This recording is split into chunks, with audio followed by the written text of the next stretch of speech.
Welcome everybody, this is Apocalypse Doc, and we are back with another Unreal Engine 5.0 tutorial. Today we're going to be going over how to add another bar to the player UI and how to add the logic to it. And in order to benefit from this tutorial, I recommend you go back and look at the video where we initially create the food bar, because that is going to be necessary for you to understand why it's so quick and easy for us to just add the water bar and the logic. Alright, I hope you're ready. Let's get started. So, as you can see, we've already added health, food, and the water bars. But if you remember, and let me show you here, we have the health working. Remember, we push P on the debug, it damages us, we see the damage text, and our health goes down. And over time you can see the food bar going down. However, we don't have any logic connected to the water bar. So let's take care of that. So let's go to our stats component, and we're going to go to the function where we're adding these bars to the main HUD. Alright. Remember, we're creating our player bars widget. We're grabbing a reference to the main HUD from the player character, specifically the third person character right here. We're adding the player bars UI to the canvas, and we're situating it in the top left of the screen. All right. And then we're taking that UI ref that we have on the screen already, making sure it's valid, and then we're taking the individual bars and we're initializing the values. All we need to do is do this for the water bar. All right. So let's do that. Grab a reference to the water bar, type init stat bar values, connect the execution pins, and select water. And it's asking for a stats component. We just connect that to self, compile, and save. And that's not all we need to do. We still need to add our water variables and our water logic to the stats component. Go down to variables, open do not edit, and just like we have a current food and current health, we're going to want to create a variable called current water.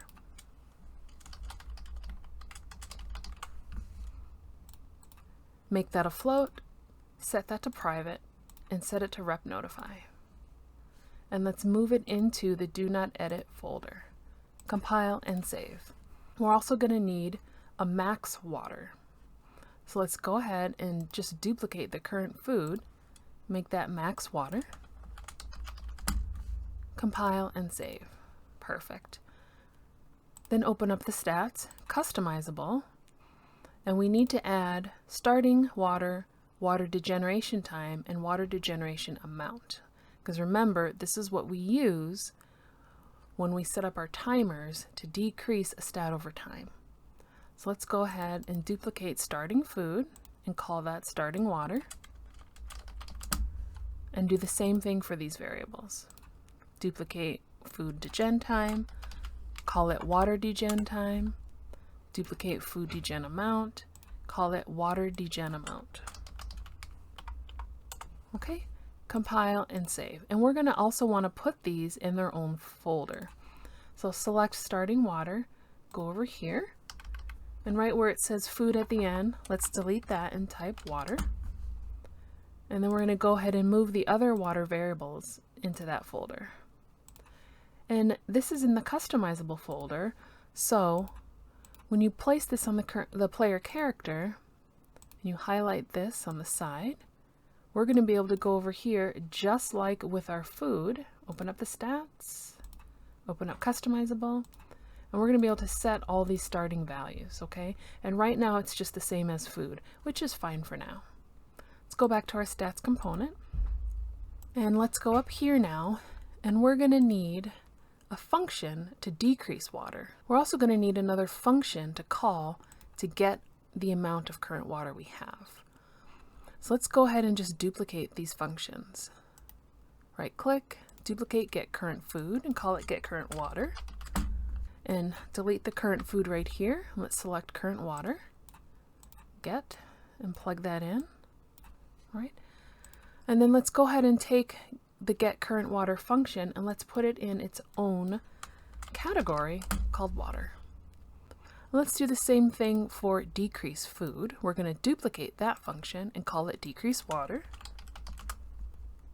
Let's move that to the water category. Compile and save. And let's change this. So we're decreasing water, so we're going to want to change current food to current water. Yep. Change max food to max water. Change current food here to current water. Change current food here to current water. Compile and save. And instead of is starving, when our current water is 0, we want to show is dehydrated. All right, so let's go ahead and create a Boolean and call it is dehydrated. Question mark. Make it a Boolean, and let's go ahead and move that into the do not edit category. Compile and save. And we're going to want to drag that onto here. Compile and save. We can close that, and we can close this. We can close or add player bars. Let's go to where we initialize our stats. We're going to want to initialize our water values. So let's drag out starting water. Remember, you're going to want to hold control, drag it into the graph. And let's drag some setters out for current water and max water. For that, instead of holding control, remember, you're going to want to hold alt. Set current water, set max water. Let's go ahead and connect these execution pins. Okay. We want to set the current water to whatever starting value and set the max to whatever the current value is when we start. All right, perfect. Now that we have all the values we need for our water, all the variables, we're going to also want to go to the onRep current water. Remember, this is the function that is executed whenever the value of current water is changed.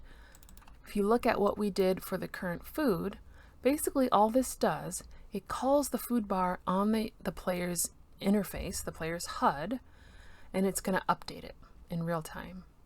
So let's just copy all of this. Copy.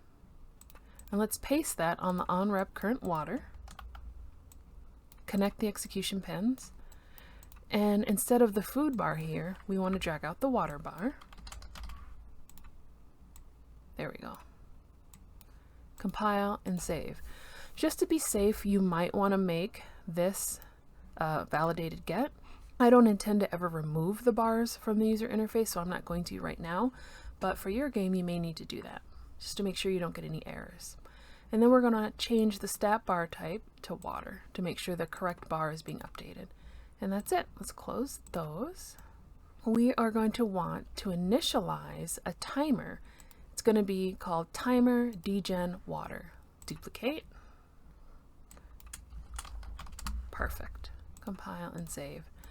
And remember, we're initializing these timers on begin play right here. So all we need to do is add the new timer for water right here. So I'm going to copy this, paste it. All right. I'm going to connect the execution pins, and instead of food degen time, you guessed it, I'm going to move the water degen time right here. And for the function, we need a function named timer function decrease water. Okay. And then we're going to want to set the timer here. So hold Alt, drag that out, and set it. So let's create a function called timer function decrease water. So let's go over here to our functions, open up the timer functions. Let's duplicate the timer function decrease food. And let's call that timer function decrease water. Compile and save. So instead of decrease food, we want decrease water. All right. And instead of food degen amount, we want water degen amount. Plug that in, delete those, connect the execution pins, and let's make this look neater. There we go. Compile and save. Done.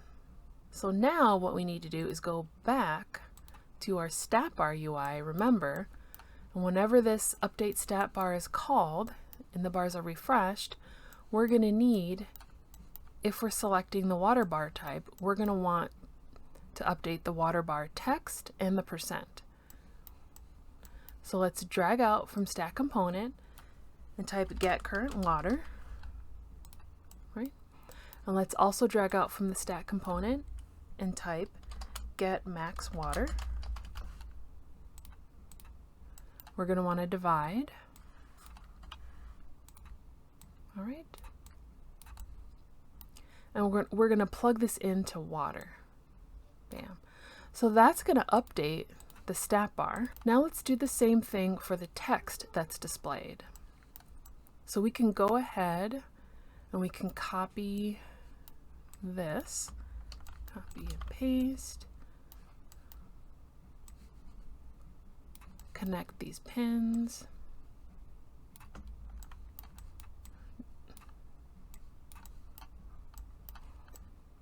Let's move this down. We need more room. Let's move the current water up. We're going to copy this node to create a text from a float, and we're going to plug that into the water. Same thing for here. Grab the max water. We're going to copy this node to text. Okay. Plug in max water and plug that in right here. Compile and save. And that should be everything. So let's see if this is working. Perfect. As you can see in the top left, it's decreasing our water over time. I usually like my games to kind of reflect real life a little bit, so I like the water to go down faster than the food. You may not, it's totally up to you.